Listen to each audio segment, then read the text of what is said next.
Politicians are at their most condescending when informing constituents that they just don't understand.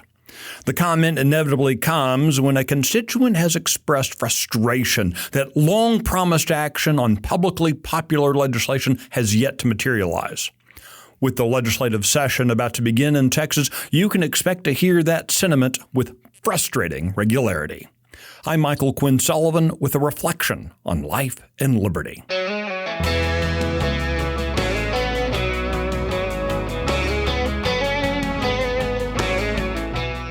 The real problem isn't that the citizenry doesn't understand the legislative processes.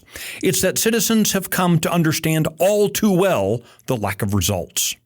Whenever politicians feel a growing criticism from the public, far too many lash out in exasperation with one of several versions of that "you don't understand" temper tantrum.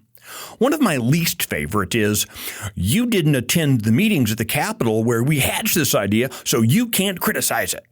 Well, definitionally, 30 million Texans were not in those meetings.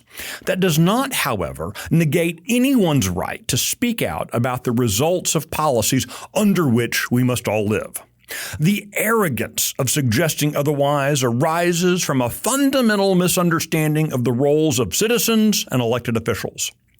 In our Republican form of government, the citizens are allowed to miss every single millisecond of government hearings and yet still reserve their sovereign rights to opine loudly and vigorously about the results.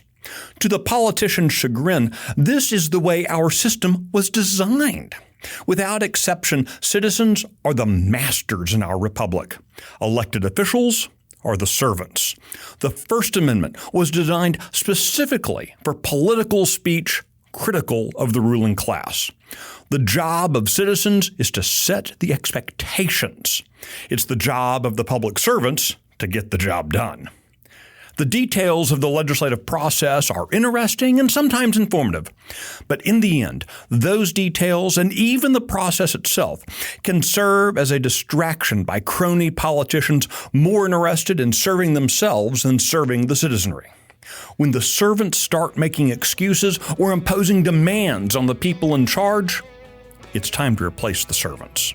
It's up to the politicians to make sure their processes produce the results Texans want.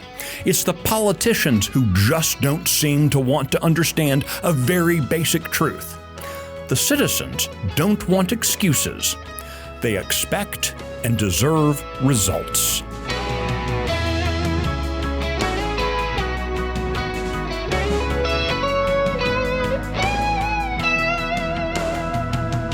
If you like today's podcast, I'd appreciate it if you left a review and encouraged your friends to subscribe and listen.